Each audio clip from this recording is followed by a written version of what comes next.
Congratulations and felicitations. Okay, here comes the first round. Boom. And Jeez, that was just Boom. unnecessary. You kidding me? You can't be out of range? What? Greetings and felicitations, YouTube. You're off the Appian Way here with some classic truth behind the myth Siege multiplayer action. I'm playing as Sparta, and I'm playing against Topher, who's here as Lycia. Now, it's interesting to talk about, and definitely the topic of this video. As you know, I'm going to let the replay kind of go as we talk about this. But my opponent is playing as Lycia. I'm playing as Sparta. We're on large funds, so I get the full 12,400 points. He gets 70% points because he has the benefit of the defensive position and all of the towers. But the thing is, do you really get the benefit of the towers? In siege battles, truth behind the myth mode, siege towers themselves are actually invincible, as are the units inside of them. There is nothing that can be done about any of my Laconian swordsmen. I brought 3 of them in these 3 towers. There is nothing that can be done about this heroic axe warrior in this tower. The towers from the walls are shooting at them futilely. So long as an attacker, I know to stay outside of the range of these towers, I'm impervious to damage.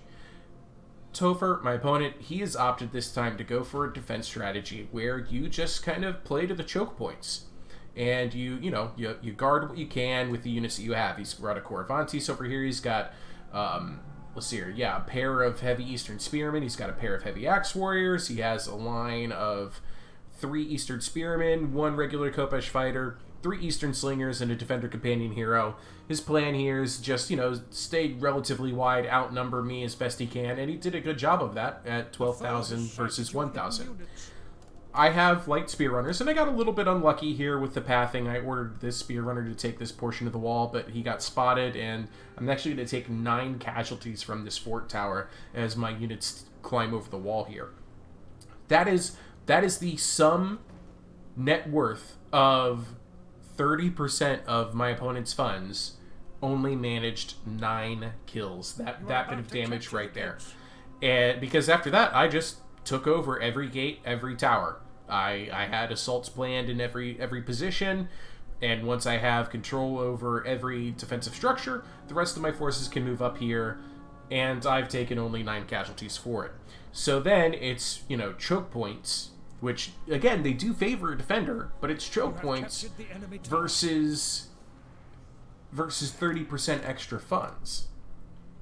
I also played a little bit cheeky here. I did bring a heavy chariot, and I have it hidden from my opponent's line of sight on the deployment right over here. If you want to know a good spot to hide your chariots, this is it. And there's also places that you can advance on the walls. I'll show you. Right over here by this little tiny village, you can climb the walls here and here without crossing into the tower's line of sight.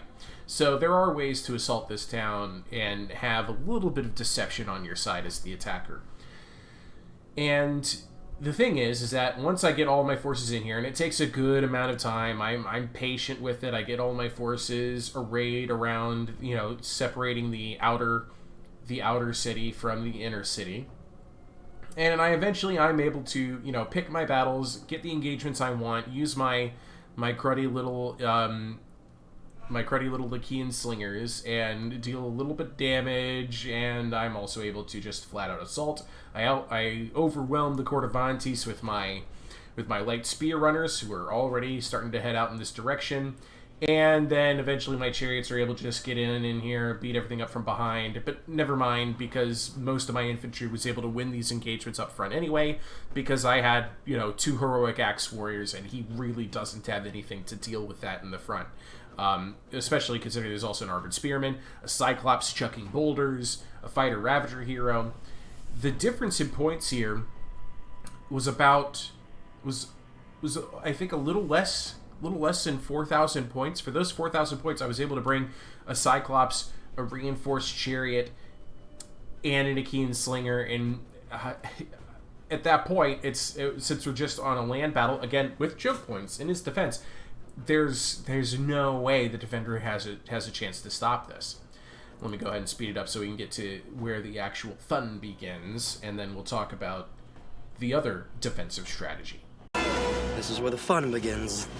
Alright, so here we go. I've got my Laconian swordsmen. I'm going to send them into the fray first, and then I'm going to follow it up with my heavy infantry over on this side, and then I'm going to assault with my light spear runners into the back.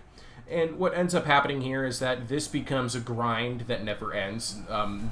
No one side gaining the favor of the engagement until very, very later on.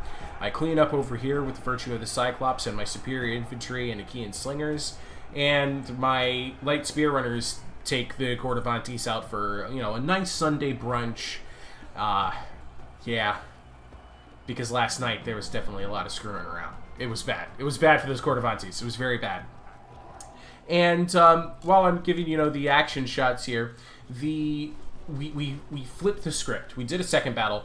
Unfortunately, neither of us remembered to play it. We did the same map, and we did, I played as Lycia as the defender, and he attacked against me as Phthia. And my strategy was very much different. My strategy was I want that 30% value that the game is saying I get from my walls and towers. I'm going to defend the walls and towers. And I tried. And I honestly felt like I did a very, very good job. I brought 2 Cordovantes. I brought 2 renowned Khopesh fighters. I had plenty of coverage on the walls. I had everything pretty well covered. He did manage a sneak attack against me on these walls out here, but I was anticipating it and I was prepared for it. And ultimately, I died to a man. Nobody was able to survive. My Cordovantes fought to the bitter end. I had to fall all the way back here and defend this point. And he was able to get centaurs, and he was able to get centaurs in, and he still had a chariot that he hadn't even touched yet. And I ended up losing, just like Topher is going to end up losing this battle as well. So, what are we getting at here? Both Topher and I are of the opinion that the simple fact of the matter is that the siege towers themselves, with them being as invincible as they are, and that the units that are inside are protected from the damage of the fort towers, that the 30% is just too much for a defender to overcome if the attacker knows what they're doing. That's a very important key element here, is that the attacker has to know how the siege mechanics work. If the attacker just, you know, assaults everybody on the walls, somebody on ladders, somebody with battering ram, some people with towers, then the battle is going to go in the defender's favor.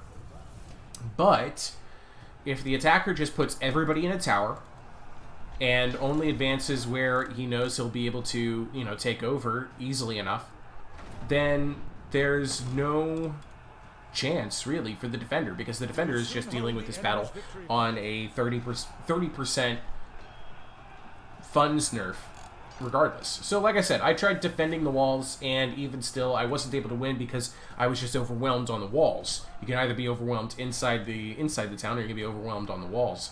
I had a few favorable engagements, and I was able to hold them for a very long time, but the armored swordsmen were just too much for my outnumbered Cordovantes and renowned Khopesh fighters. Just like how over here, his heavy axe warriors are no match for armored spearmen and heroic axe warriors, and a Cyclops, even with the friendly fire bolters. The Cordovantes can't take on 3 light spear runners. They're all dead to a lion. That's it. There they go. That's all of them. And that just frees me up to do, attacks in the back end. He tries getting some Eastern Spearmen out here to stop me. But I'm also getting my chariots around into the back alleys, and they're going to come through here and just run over everything. It's an interesting thing, right?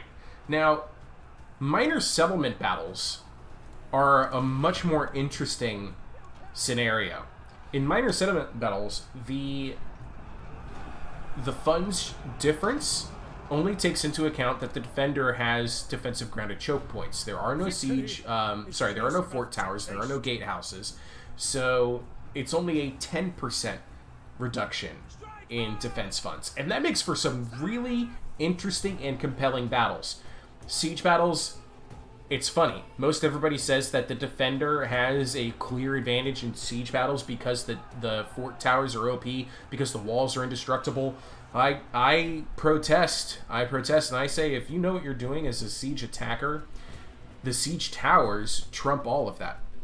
I understand the decision to make the siege towers invincible, and to make the units inside them invulnerable, and to make them impervious to attack. You cannot sally and attack these siege towers either. They'll just move right through you, and you cannot give an attack order.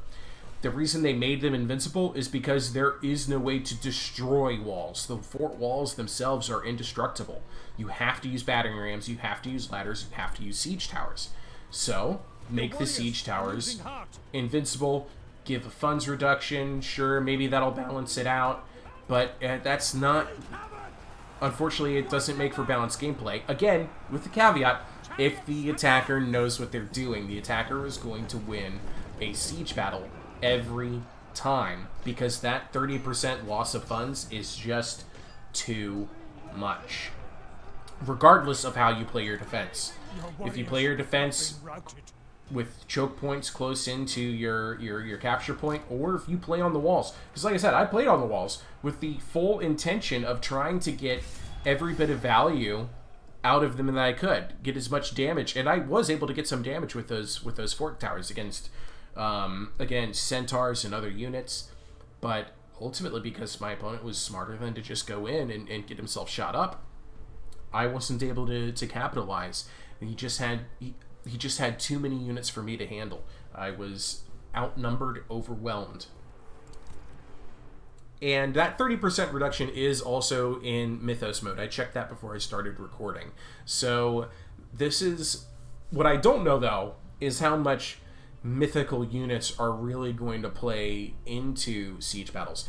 I can say that on large funds, 12,400, a siege attacker with a mythical creature might actually be hurting himself, and a siege defender with a one of those massive mythical creatures is definitely hurting himself, because that's over a third of his funds goes into that one mythical beast, specifically the Hydra, Cyclops, and Griffin.